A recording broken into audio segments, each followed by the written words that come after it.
All 32 teams have finally played a preseason game. That means we might actually be able to take something away from the start of preseason. So let's look at the waiver wire. I want to talk about 5 guys that might actually be available for you to add right now. To kick it off, if you're in a Superflex league, Joe Milton probably should be on your radar. I'm not saying this because I'm one of the people that thinks Joe Milton can beat out Drake May, because he shouldn't. I don't think he's better than Drake May. I don't think he is some crazy steal in the 6th round.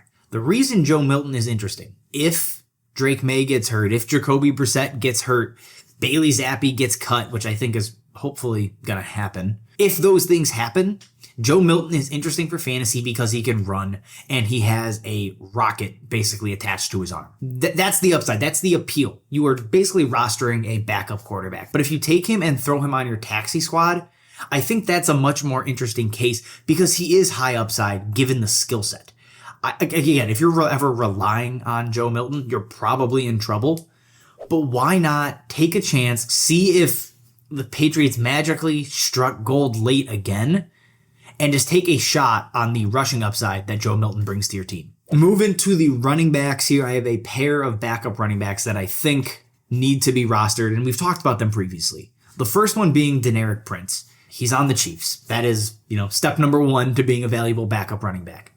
2, his direct competition is Clyde Edwards-Helaire. And yes, in the preseason game, Prince came in after CEH. I get that. I still don't believe the Chiefs can look at these 2 running backs and say, yep, if something happened to Isaiah Pacheco, we're going to lean on Clyde Edwards-Helaire. He doesn't have the burst, the speed, basically anything you want from a running back. He just doesn't have it. Deneric Prince, on the other hand, looked fine as the 3rd running back in. 4 yards a carry, caught 2 passes for 10 yards. He has the speed. He has the athleticism. I think he's a much more interesting upside piece to hold compared to somebody like CEH. While he may start the preseason as the RB3, I'm not buying it. I think come the start of the season, Deneric Prince is the clear-cut handcuff to own and should be rostered in basically 100% of leagues. The same goes for Jordan Mason. If you're not familiar with Jordan Mason, I'm not surprised. He's a 25-year-old running back, hasn't really done much in the NFL, but Jordan Mason, I believe, is going to be the handcuff to Christian McCaffrey. Elijah Mitchell's hurt. Again, this is just a recurring theme. At some point, they're going to get tired of it. And then Isaac Guerendo, their late-round rookie, also already injured, is way down the depth chart.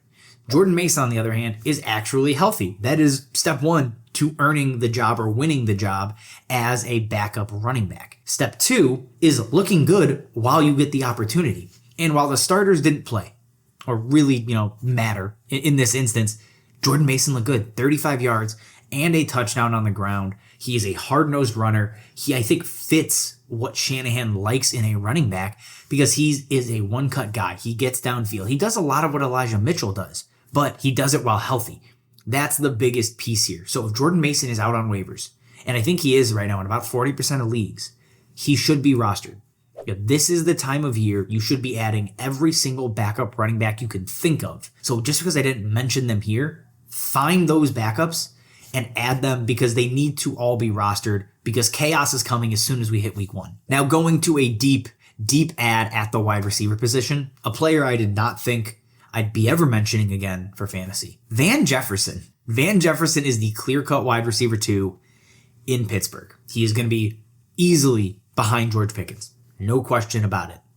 But after that, there is a void here. I think Freiermuth is the second best option in this pass game, but Van Jefferson's skill set will lead to some spike weeks. So when I say deep add, I am talking about 12, 14 team leagues with big benches, a lot of starters.